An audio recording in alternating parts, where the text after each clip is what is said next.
Hi,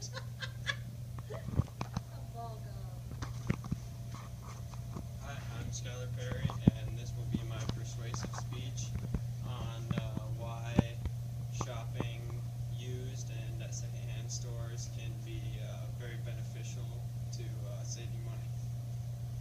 And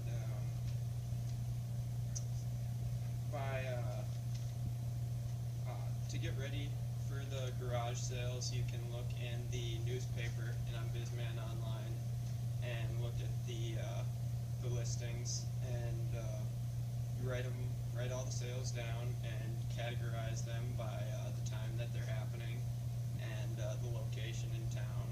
And you read the description online of the sale and see if there's items that you're interested in, because then you especially won't want to be late to the sale if there's things that you are specifically trying to get. And by reading the descriptions of the sale too, it kind of can give you a hint as to a little bit about the seller and maybe the age of them, and kind of if this is more of an estate thing where they're getting rid of a lot of items at once, maybe somebody else's items, or if they're just getting rid of a couple household items of themselves. Maybe if it's a younger couple, they're not going to have the vintage or the kind of more interesting items that a lot of typical rummagers might be looking for. By bundling and a couple other methods, you can even save more money.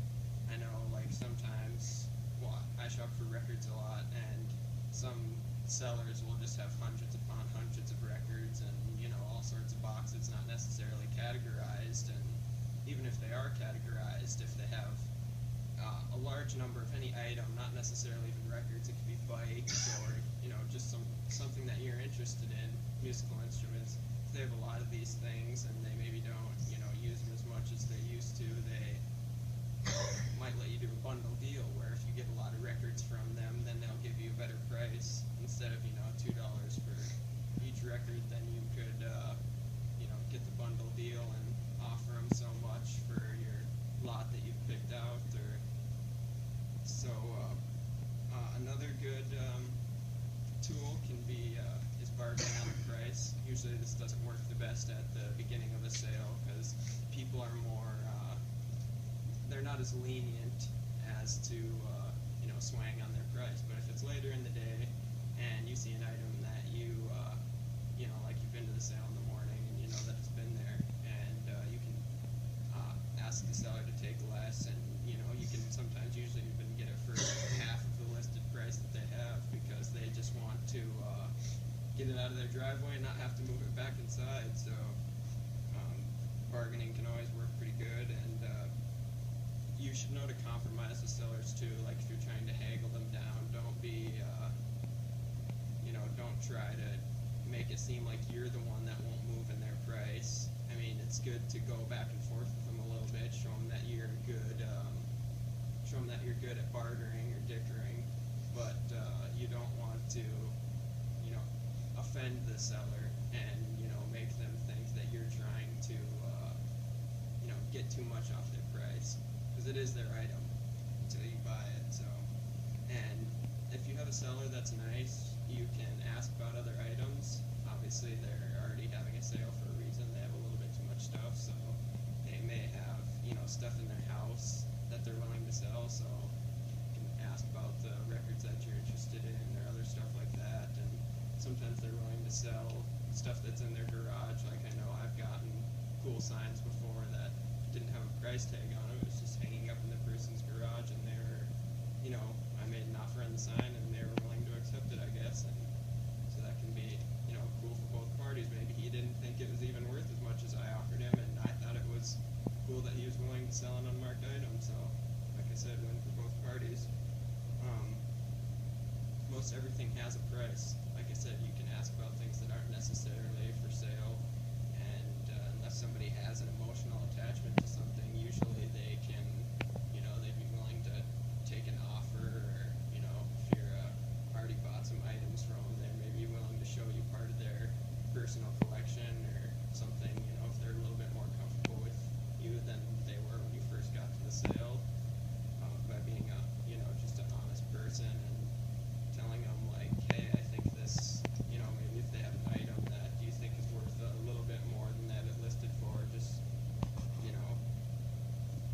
to give them the extra buck or two and telling them that it's worth your time. So why not show them that you're an honest person?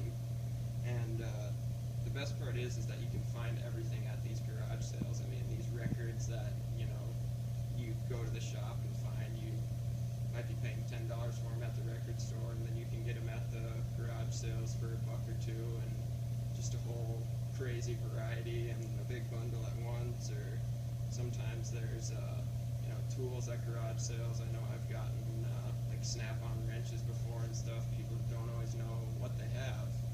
It might have been somebody else's, or they just don't value their possessions quite as much as some other people do, and you can just get like a $20 wrench for $3 sometimes, which is pretty cool. And they're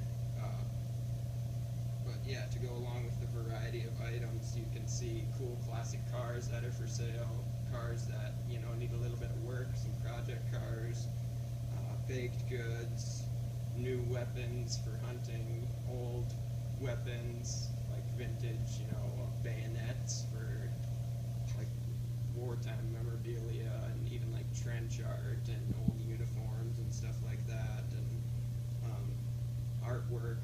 Sometimes it's local artists, which can be really desirable by people in our area, obviously, because they want stuff that's made by other people in Bismarck. And so finding local artwork can be really cool, and maybe the owner doesn't necessarily know how much it's worth again, because they don't think that the artist is that well known, and so they don't suspect that it would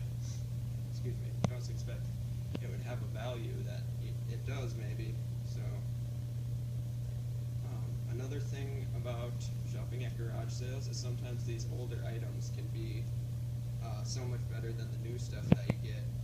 I mean, you can't find the antiques and vintage stuff at your retail shops like Walmart or Target or whatever, but the old stuff can be stronger, made out of better materials, like the cars, for example, be made with more, the body's more of metal rather than plastic, and just the styling of these older products can be a lot cooler.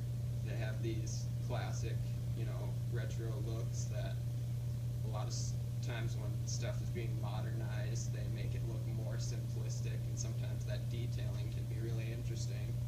And just the uniqueness of those old items isn't always seen with the modern, mass-produced stuff. So by making savvy purchases with vintage and used items, you can feel good about the money that you spent, or rather the money that